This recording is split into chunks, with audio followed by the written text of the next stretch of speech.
HD।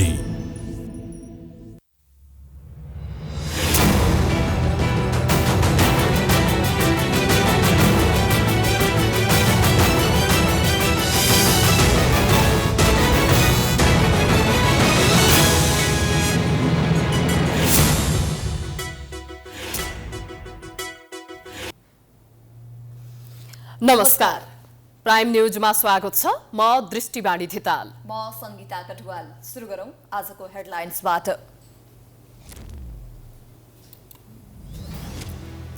धान दिवसमा शीर्ष नेता र मन्त्रीले गरे हिलोमा रमाइलो। किसानलाई भने मल नपाएर शास्ति। उत्पादन वृद्धि हुन नसक्दा वार्षिक अरबौंको धान आयात गर्नुपर्ने बाध्यता। माओवादी अध्यक्ष प्रचण्ड र एमाले नेता भूषाल बीच कटाक्ष। एमालेमा माओवादीको बिउ रोपेको प्रचण्डको भनाइप्रति भूषाल भन्छन् अब हाइब्रिड बिउ नै चाहिन्छ। वामदेवले पार्टी गठन गरेपछि आगामी निर्वाचनमा वाम गठबन्धनको पहल। एमाले सहित कि रहित भन्नेमा अन्यल। एमाले नेताहरू नै वाम गठबन्धनको लबिङमा।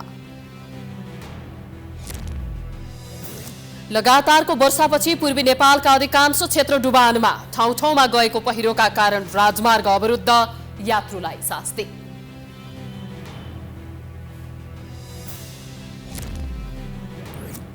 काठमाडौँ उपत्यकामा 14 जुनामा हैजा पुष्टि। सडकका जताततै पाइने अस्वास्थ्यकर खानेकुराले जनस्वास्थ्यमा समस्या निम्तिँदै अनुगमन पनि निष्प्रभावी। टर्कीको समर्थनपछि स्विडेन र फिनल्यान्डलाई नेटो सदस्यताको बाटो खुल्यो। दुवै देशका प्रधानमन्त्रीद्वारा महत्त्वपूर्ण कदम सफल भएको प्रतिक्रिया। र प्रधानमन्त्री देउवाद्वारा इन्फाका नवनिर्वाचित पदाधिकारीलाई बधाई ज्ञापन। फुटबल विकासका लागि सरकारले सहयोग गर्ने आश्वासन।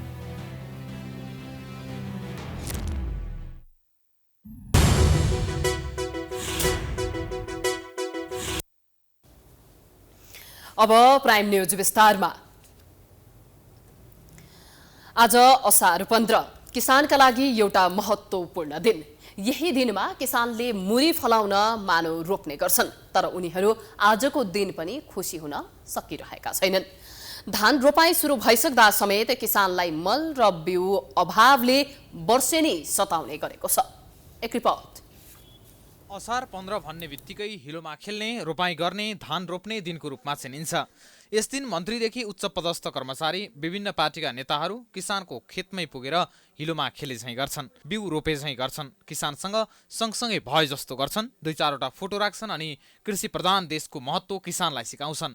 तर तिनै नेताका कारण किसानले समयमा मल पाउँदैनन्, गुणस्तरीय बिउ पाउँदैनन्, सिँचाइ पाउँदैनन्। यही कारण किसानलाई असार 15 र 16मा खासै फरक हुँदैन। बस उनीहरूलाई मल बिउको व्यवस्था भए त्यसैमा रमाउँछन्। यो वर्ष पनि रोपाई सुरु भइसकेको छ। किसानलाई चटारो छ, तर उनीहरूलाई मल समयमा नपाउँदा धान राम्रो नफल्ने हो कि भन्ने चिन्ताले सताएको छ। खास गरी तराई क्षेत्रमा धानको व्यावसायिक खेती हुने भएकाले त्यहाँको उत्पादन अन्य क्षेत्रको तुलनामा धेरै हुने गर्छ। तर मल अभावका कारण उत्पादनमा वर्षेनी ह्रास आएको गुनासो कृषकको छ। अझै सीमा क्षेत्रका किसानहरूले भारतको सीमावर्ती बजारबाट मल बिउ खरिद गर्दै आएका थिए, तर कोरोना संक्रमणको जोखिम देखाउँदै नाकामा आवत जावतमा कडाई गरिएसँगै किसानहरू अझै बढी समस्यामा परेका छन्। अब नेपाल सरकार तो अभी नाई कुछ पालन करी है, कोनो ऐसा बिया विसार जो है मतलब नाई पठाई कि इस समय संकटकालीन है, तो यह आधार से आदमी जी खाए ले कुछ थोड़ा बहुत। सरकार के तो देख चाहत रहा कि जो न थोड़ा बहुत बिया खाद देवा जाए, किसान लोग जिए खाएं रहें अपन, सुख सुविधा देवा जाए। तो आज तक सुख सुविधा मिल भी नहीं किया है, तो कौन आधार से जिए किसान। अहिले पनि सरकारले समयमा मल ल्याउन सकेन। बिहानै किसानको खेतमा पुगेका कृषि तथा पशुपन्छी विकास मन्त्री महेन्द्र राय यादवले अन्तर्राष्ट्रिय बजारमा मलको मूल्य वृद्धि भएका कारण ठेकेदारले मल ल्याउन नसकेको भन्दै गैर जिम्मेवार जवाफ दिए। युरिया मल ल्याउनको लागि अब हामीसँग अहिले जुन प्रकारको अवस्था छ, नेपालले सधैँ युरिया मलको समस्या भोग्दै किसानहरूले भोग्दै आएको, नेपाल सरकारले अनुदान दिँदै आएको।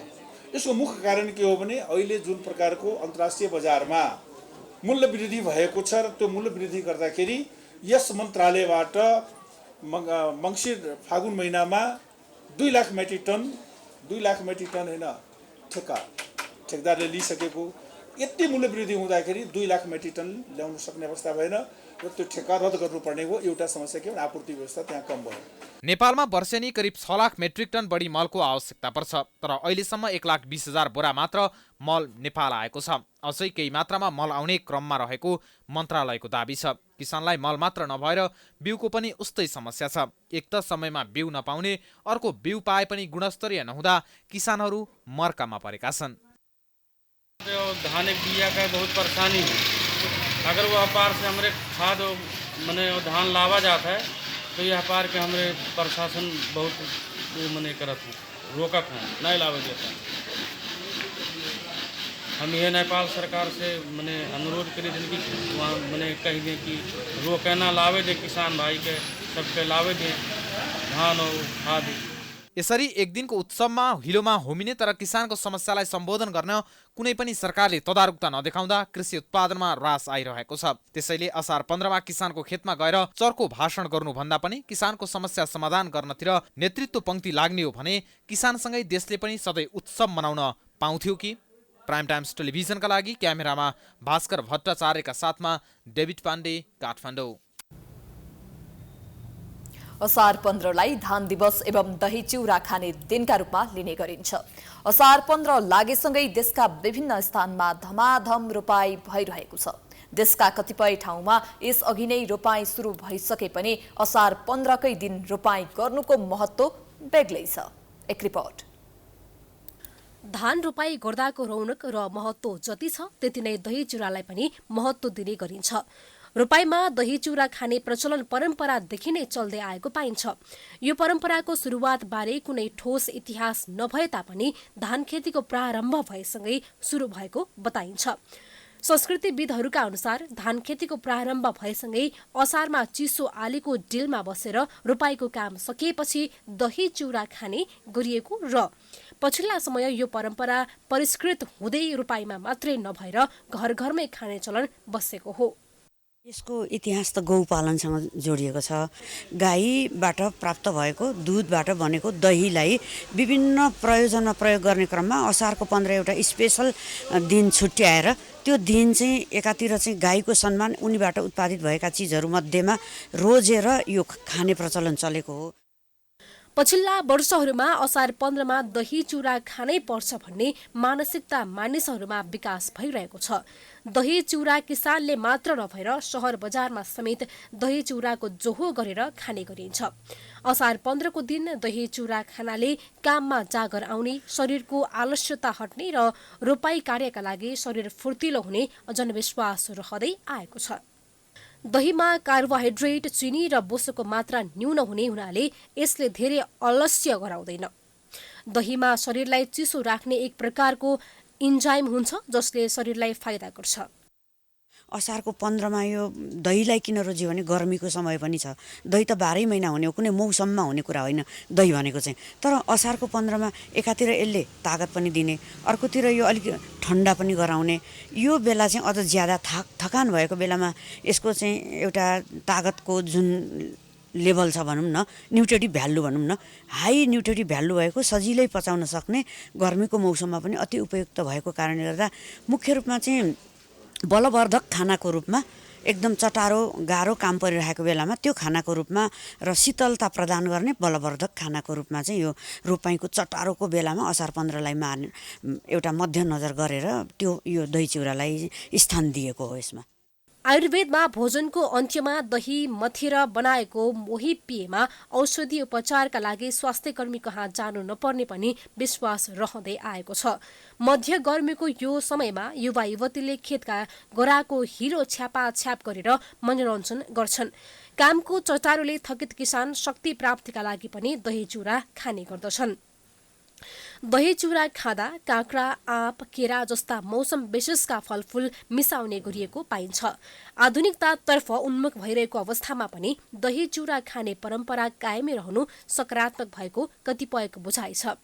दही स्वास्थ्यका लागि पनि शक्तिवर्धक मान्ने गरिन्छ। बढ्दो शहरीकरणसँगै खेत मासिनाले रोपाई त्यसबेला गाइने गीत दही चिउरा खाने प्रचलन बिस्तारै लोप हुँदै गएको पाइन्छ। यस्ता परम्परालाई जोगाइराख्न राज्यले पनि सकारात्मक भूमिका निर्वाह गर्दै बढ्दो प्लटिङलाई निरुत्साहित पार्दै किसानलाई प्रोत्साहन दिन आवश्यक देखिन्छ। प्राइम टाइम्स टेलिभिजनका लागि क्यामेरामा अर्जुन भण्डारीका साथमा सुष्मन विश्वकर्माको रिपोर्ट। एमाले र माओवादी बीचको एकता सम्भवतः नेपालको इतिहासमा ठूला दलहरू बीचको सबैभन्दा ठूलो एकता हुन सक्छ, तर विभाजन भइसक्यो। अहिले माओवादी अध्यक्ष प्रचण्ड आफूले एमालेमा बिउ रोपेर आएको भन्दै त्यो केही समयपछि फुल्ने र फल्ने बताउन थालेका छन्। तर एमालेका नेता घनश्याम भुसालले प्रचण्डले भने जस्तो बिउको कुनै अर्थ नरहेको जवाफ फर्काएका छन्। एक रिपोर्ट।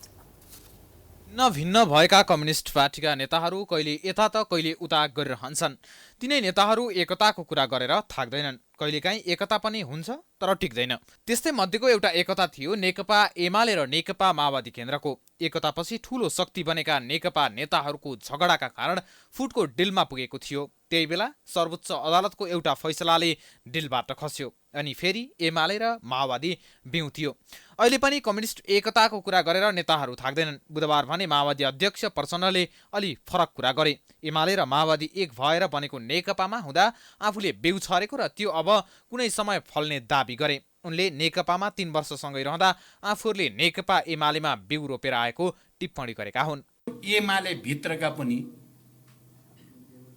हजारौं कार्यकर्ताहरूलाई नेताहरूलाई एकीकृत र केन्द्रीकृत गरेर लान सकिँदो रहेछ भन्ने अनुभव हो, सकिँदो रहेनछ भन्ने अनुभव होइन। तपाईँहरूलाई लाग्न सक्छ सकिएन नि त, बिग्रियो नि त भन्ने लाग्न सक्छ, तर त्यहाँ बिउ रोपिएको छ। हामी माओवादीले बिउ रोपेर आएका छौँ, हेर्नु होला केही समयपछि त्यो फुल्छ फल्छ। प्रचण्डको अभिव्यक्ति भुइँमा खस्न नपाउँदै एमाले नेता घनश्याम भुसालले जवाफ फर्काइहाले। केही घण्टाको अन्तरालमा फरक फरक कार्यक्रममा सहभागी दुई नेताबीच जुहारी नै चल्यो।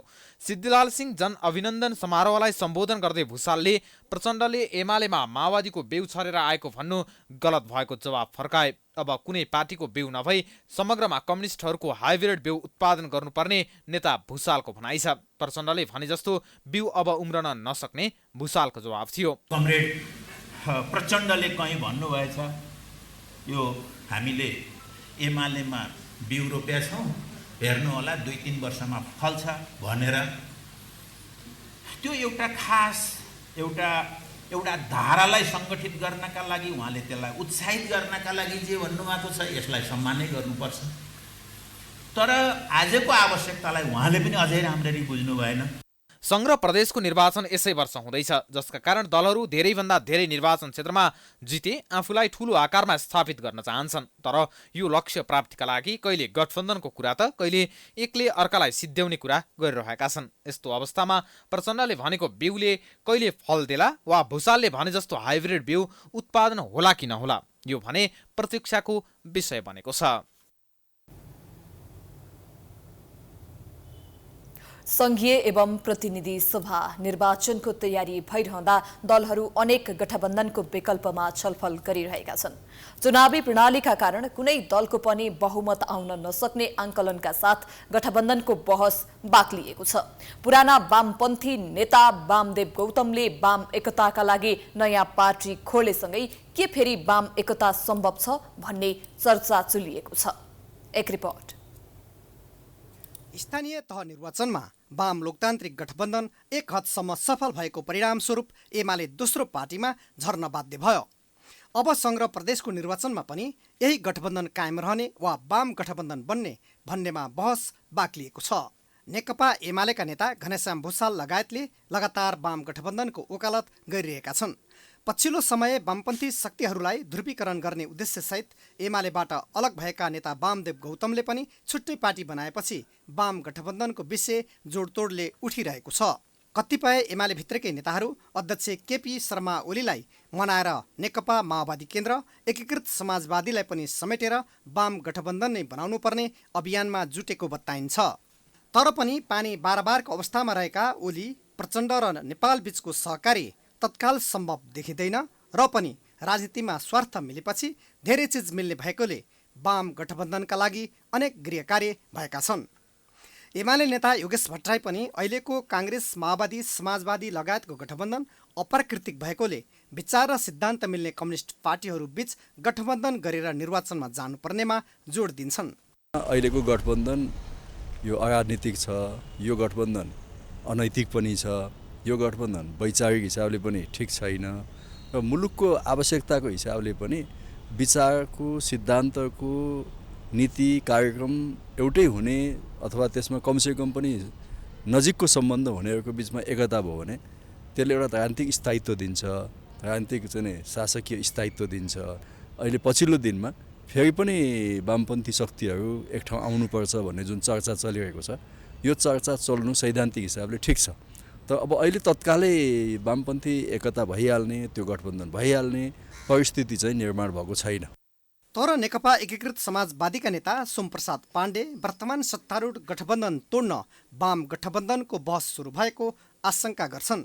वर्तमान गठबन्धनले लक्षित उद्देश्य प्राप्त नगरेकोले सत्तारूढ गठबन्धन अझै आवश्यक रहेको उनको भनाइ छ।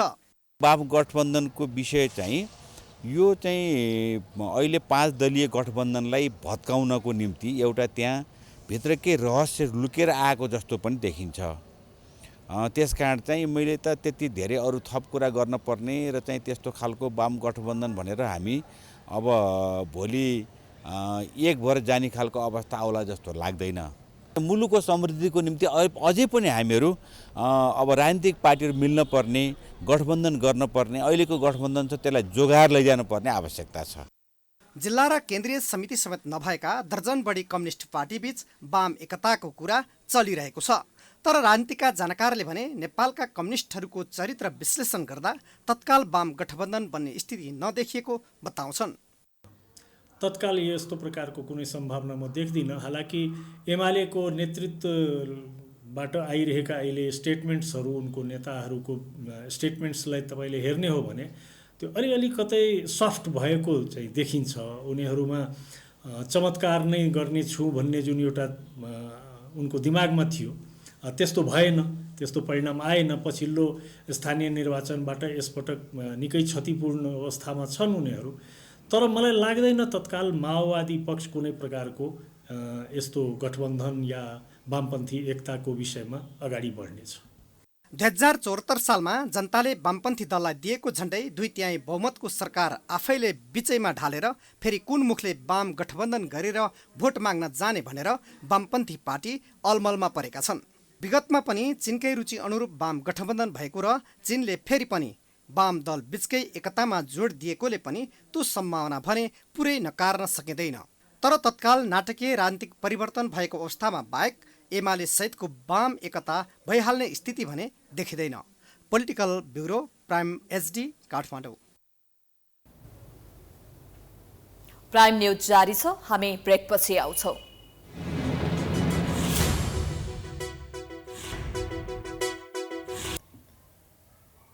ब्रेकपछि स्वागत छ। अब बाँकी न्यूज।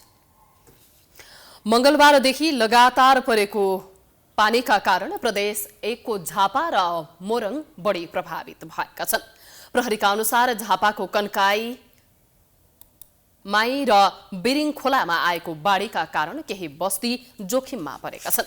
यस्तै मोरङको बक्राहा खोलामा आएको बाढीका कारण खोला छेउछाउका मानिस त्रसित भएका छन्। त्यसैगरी विराटनगरको सिङ्घिया खोला र केसलिया खोलामा पनि पानीको सतह बढेको छ। सिङ्घिया खोलाका कारण विराटनगर 8 का केही घर परिवार विस्थापित भएका छन्। आज राति कम पानी परेको कारण हिजो विस्थापित भएका केहीको पुनःस्थापना भएको छ। तर फेरि बिहान पानी पर्न सुरु गरेपछि स्थानीय त्रसित भएका छन्। यता सुनसरी जिल्ला प्रहरी कार्यालयले जानकारी दिए अनुसार सप्तकोशीमा पानीको बहाव बढेको छ। हिजो साँझसम्ममा 1,25,000 क्युसेक पानी मापन गरिएको थियो। अहिले बिहान 8 बजेको मापन अनुसार पानीको बहाव बढेर 1,41,725 क्युसेक पुगेको छ। पानीको बहाव बढेपछि कोशी ब्यारेजको 52 वटा ढोका मध्ये 19 वटा ढोका खोलिएको छ। प्रदेश 1 प्रहरी कार्यालयका अनुसार प्रदेश 1 को उदयपुरको चौदण्डेगढी धनकुटाको केही भित्री सडक तथा सुनसरीको बराहा क्षेत्रमा बाढी र पहिरोका कारण सडक अवरुद्ध भएको छ। बाढी पहिरोका कारण अहिलेसम्म प्रदेश 1 मा 500 घर परिवार विस्थापित भएको र पुनःस्थापित गराउने पहल भइरहेको छ।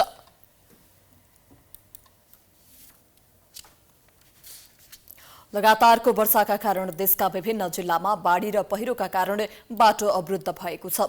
बाढीका कारण सडक अवरुद्ध भएपछि पूर्व पश्चिम राजमार्गको नवलपरासी खण्ड बिहान बन्द भएको थियो।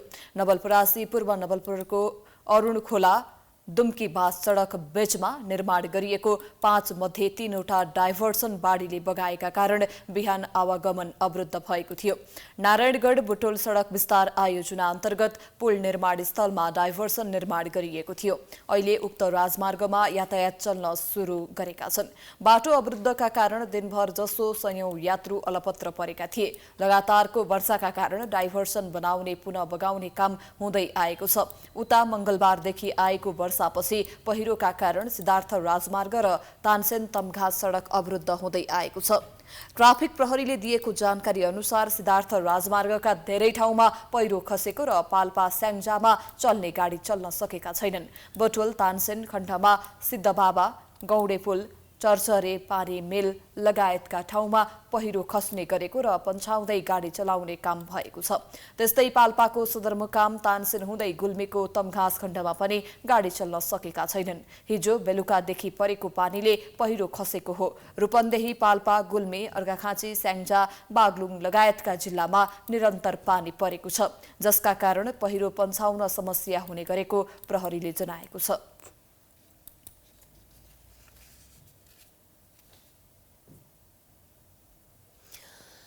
गृहमन्त्री बालकृष्ण खाँडले विपद प्रभावितको खोज, उद्धार, राहत र पुनर्स्थापनाका लागि तयारी अवस्थामा रहन निर्देशन दिएका छन्। बुधबार सिंहदरबारमा मौसम पूर्व तयारी तथा प्रतिकार्य बैठकमा गृहमन्त्री खाँडले विपद जोखिम न्यूनीकरणका लागि पर्याप्त पूर्व तयारी सहित एकीकृत प्रयास गर्नुपर्ने भन्दै सबै प्रकारको तयारीमा रहन निर्देशन दिएका हुन्। विपदका कारण सडक अवरुद्ध हुँदा भौतिक तथा आर्थिक विकासमा समस्या आउने भएकाले अवरुद्ध सडक तत्काल सञ्चालन गर्ने गरी उपकरणलाई तयारी अवस्थामा राख्न पनि उनले निर्देशन दिए।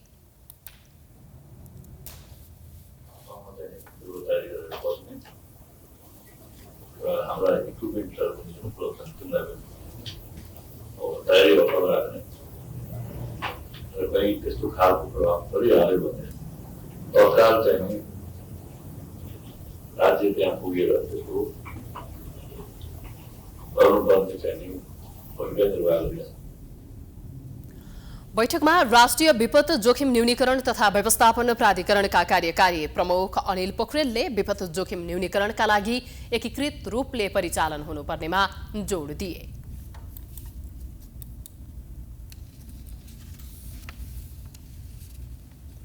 पछिल्लो समय काठमाडौँ उपत्यकाका सडक छेउछाउमा बिक्रीका लागि राखिएका खाद्य पदार्थ नागरिकले मिठो मानी मानी खाएको पाइन्छ।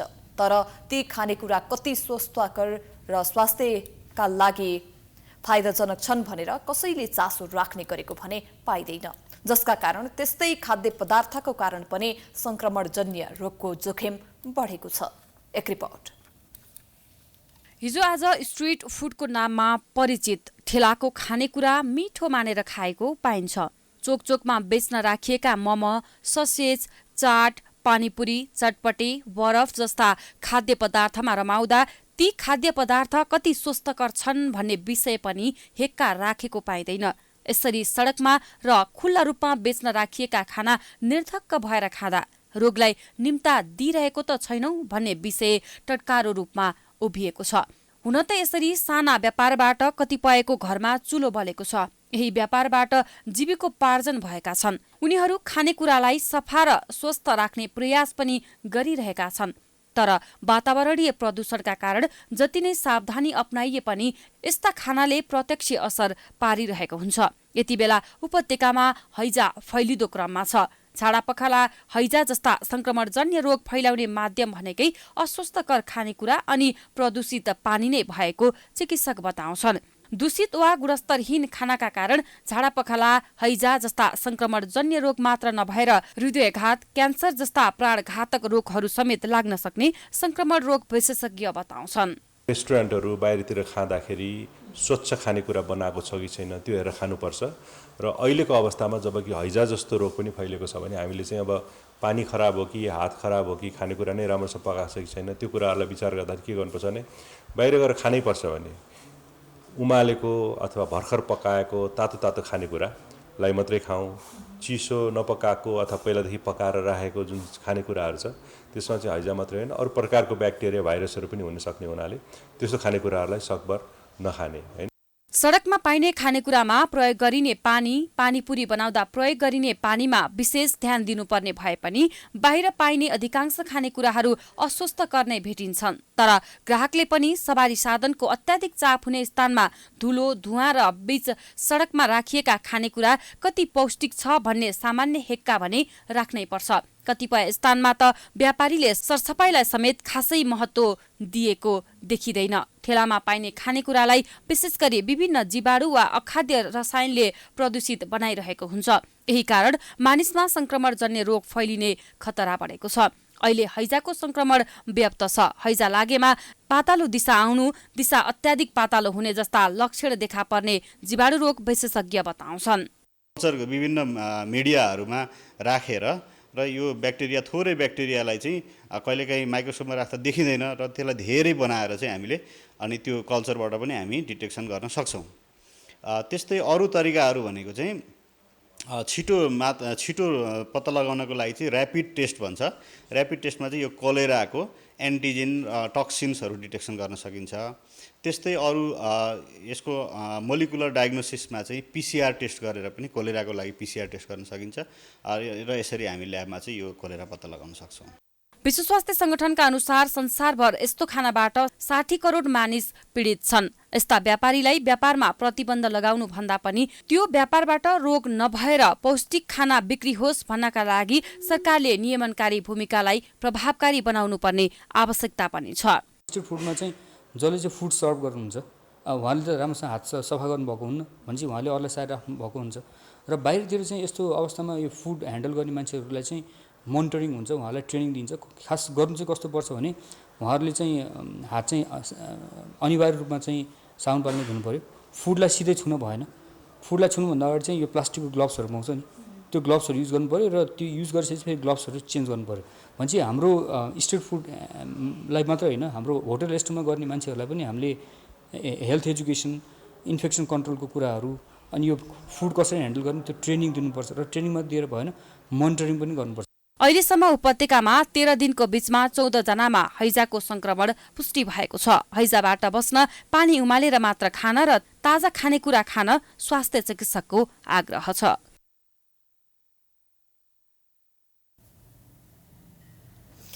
सरकारले विभूषणमा प्रयोग हुने सुनको परिणाम घटाउने निर्णय गरेको छ। बुधबार सिंहदरबारमा मन्त्री परिषद बैठकको निर्णय सार्वजनिक गर्दै सरकारका प्रवक्ता ज्ञानेन्द्र बहादुर कार्कीले विभूषणमा प्रयोग हुने सुनको परिणाम घटाउने र बनावट हेरफेरका लागि स्वीकृत दिने निर्णय गरेको जानकारी दिए। अहिले सबैभन्दा ठूलो विभूषण नेपाल रत्न तयार गर्न कम्तीमा 25 लाख रुपैयाँ खर्च हुने गरेको छ। सुनको रश्मि आकारभित्र कमलको पात आकारमा 8 वटा रातो र 2 वटा नीलो मीना राखेर यो विभूषण तयार गरिन्छ। यसको पाला चाँदीबाट तयार गरिन्छ। खर्च कम गर्नका लागि सरकारले विभूषणमा प्रयोग हुने सुनको परिणाम घटाई बनावट हेरफेर गर्न स्वीकृति दिने निर्णय गरेको हो। विभूषणमा प्रयोग हुने सुनको परिणाम घटाई बनावट हेरफेर गर्न स्वीकृति दिने। राष्ट्र गौरव मान पदवी अग्रभागमा 4-4 वटा खड्ग र गोलाकारको बीचमा 2 वटा सुनका वृत्त राखिएको हुन्छ। यसमा सुनबाट बनेको पूर्ण कलशको आकृति समेत राख्ने गरिन्छ। राष्ट्रदीप मान पदवीमा पनि सुन प्रयोग हुन्छ।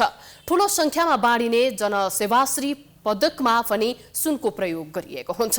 मान पदवी तयार गर्न मात्रै वर्षेनी 12 करोड रुपैयाँसम्म खर्च हुने गरेको छ।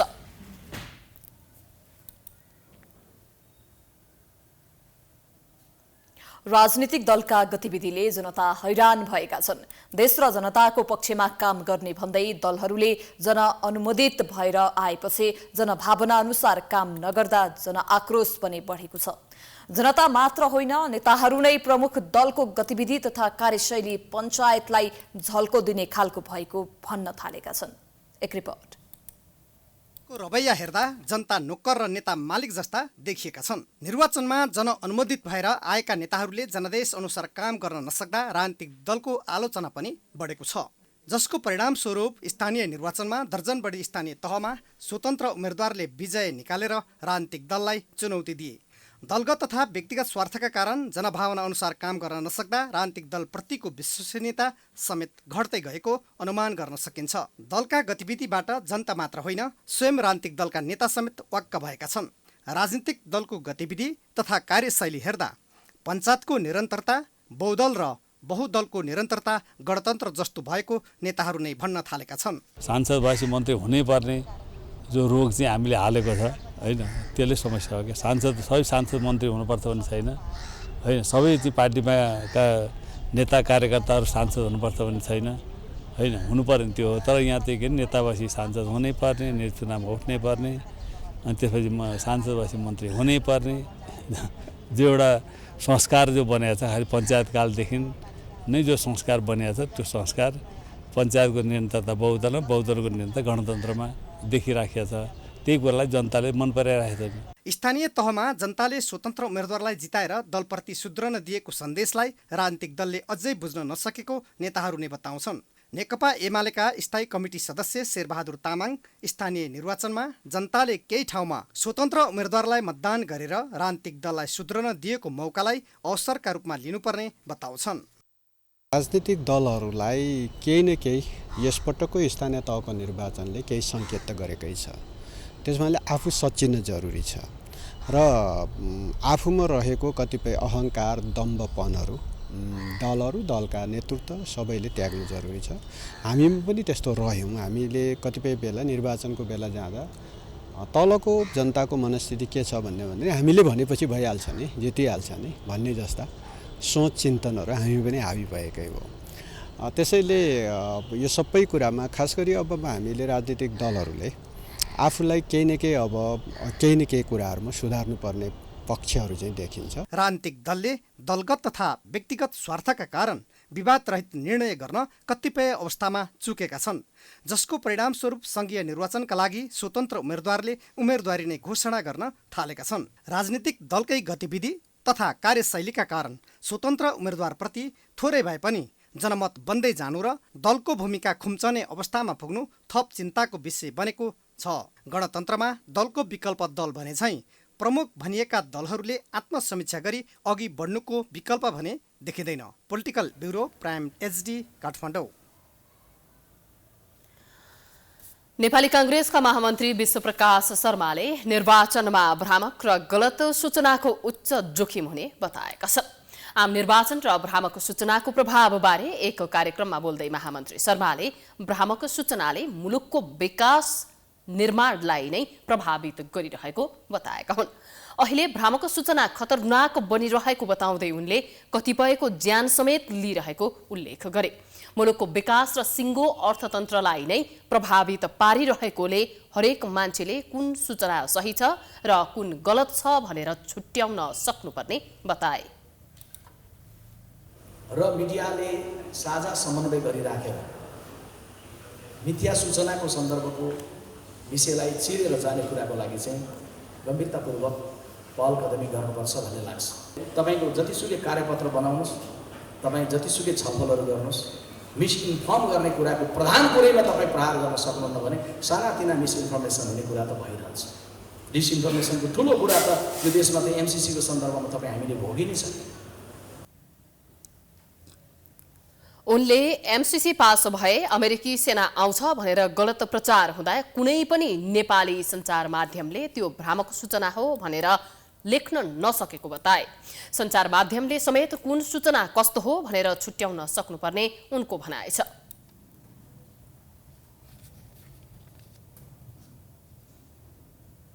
प्राइम न्यूज जारी छ, हामी ब्रेक पछि आउँछौं।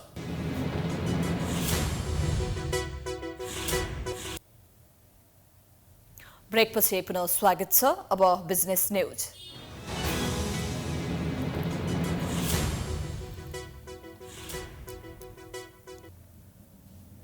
राष्ट्रपति विद्यादेवी भण्डारीले बेरुजु फर्चौटलाई अभियानका रूपमा अघि बढाइनुपर्ने बताएकी छिन्। महालेखा परीक्षकको कार्यालयको 64औं वार्षिक उत्सवका अवसरमा बुधबार काठमाडौँमा आयोजित कार्यक्रममा महालेखा परीक्षकको प्रतिवेदनले बेरुजु बढिरहेको देखाएकाले बेरुजु फर्चौटलाई अभियानका रूपमा अघि बढाउँदै आर्थिक अनुशासन पालना गर्नुपर्ने बताएकी हुन्। महालेखा परीक्षकको प्रतिवेदनमाथि उठेका विषयलाई केन्द्रीय संसद, प्रदेश सभा र स्थानीय सभाले गम्भीर रूपमा लिनुपर्ने उनको भनाइ छ। सार्वजनिक वित्तीय व्यवहारमा पारदर्शिता अहिलेको आवश्यकता भएको उनले बताइन्।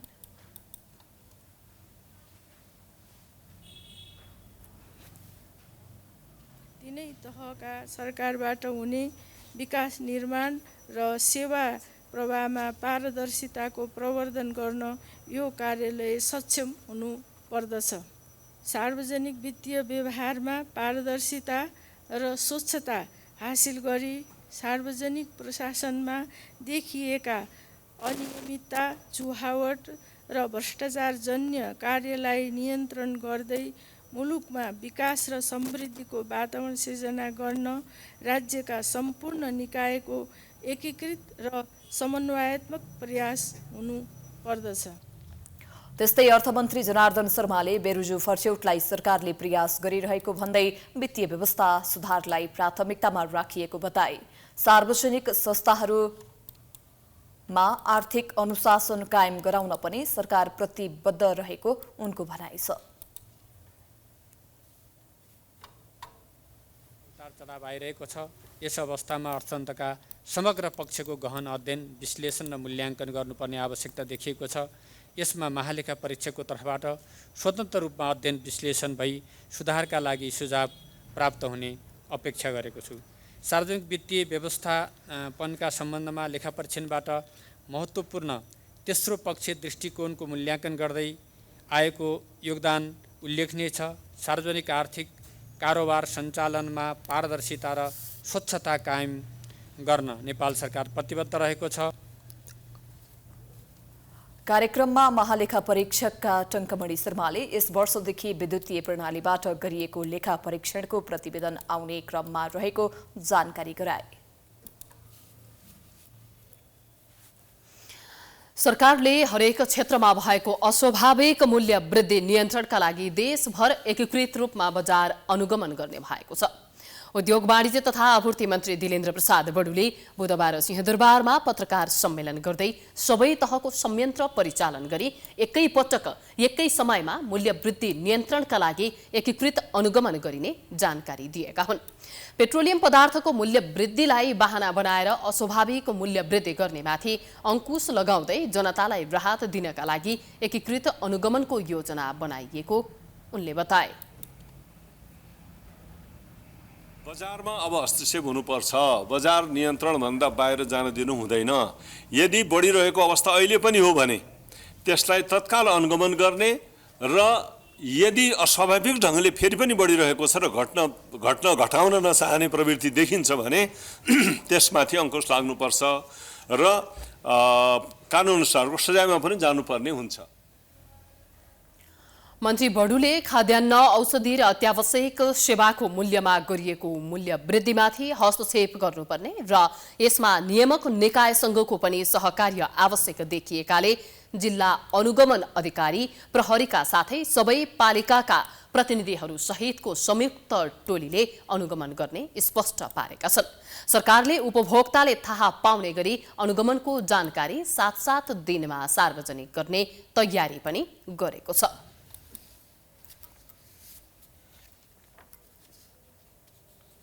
अब इन्टरनेशनल न्यूज।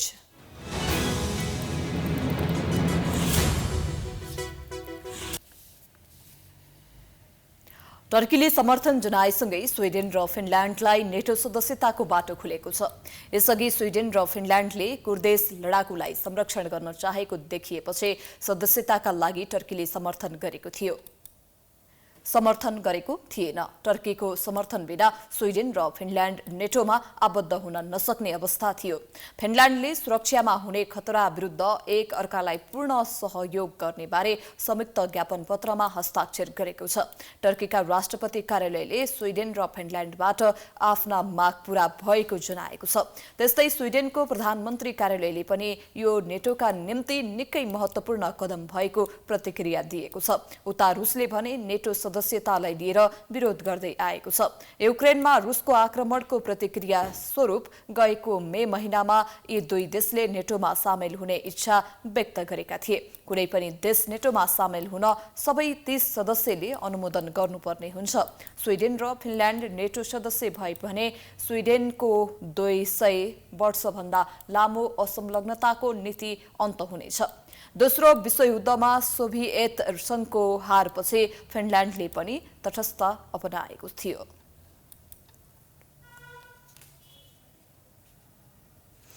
अब स्पोर्ट्स न्यूज।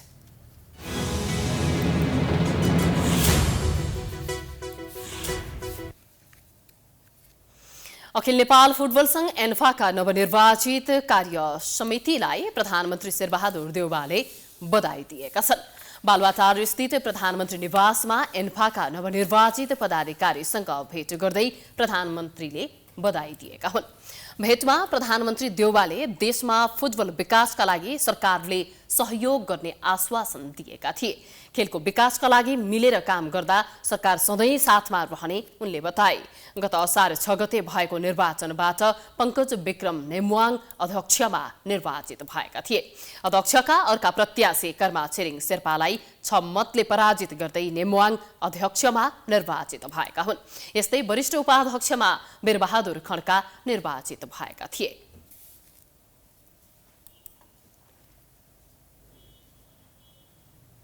हामी प्राइम न्यूजको अन्त्यमा आइपुगेका छौं। जाँदा जाँदै हेडलाइन्स पुनः एकपटक। धान दिवसमा शीर्ष नेता र मन्त्रीले गरे हिलोमा रमाइलो। किसानलाई भने मल नपाएर शास्ति। उत्पादन वृद्धि हुन नसक्दा वार्षिक अरबौंको धान आयात गर्नुपर्ने बाध्यता। माओवादी अध्यक्ष प्रचण्ड र एमाले नेता भूषाल बीच कटाक्ष। एमालेमा माओवादीको बिउ रोपेको प्रचण्डको भनाइप्रति भूषाल भन्छन् अब हाइब्रिड बिउ नै चाहिन्छ। वामदेवले पार्टी गठन गरेपछि आगामी निर्वाचनमा वाम गठबन्धनको पहल। एमाले सहितकी रहित भन्नेमा अन्यल। एमाले नेताहरू नै वाम गठबन्धनको लबिङमा।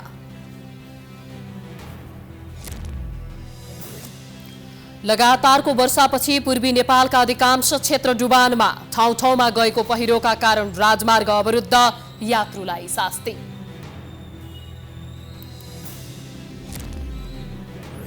काठमाडौँ उपत्यकामा 14 जुनामा हैजा पुष्टि। सडकका जताततै पाइने अस्वस्थकर खानेकुराले जनस्वास्थ्यमा समस्या निम्तिँदै। अनुगमन पनि निष्प्रभावी। टर्कीको समर्थनपछि स्विडेन र फिनल्यान्डलाई नेटो सदस्यताको बाटो खुल्यो। दुवै देशका प्रधानमन्त्रीद्वारा महत्त्वपूर्ण कदम सफल भएको प्रतिक्रिया। र प्रधानमन्त्री देउवाद्वारा एन्फाका नवनिर्वाचित पदाधिकारीलाई बधाई ज्ञापन। फुटबल विकासका लागि सरकारले सहयोग गर्ने आश्वासन।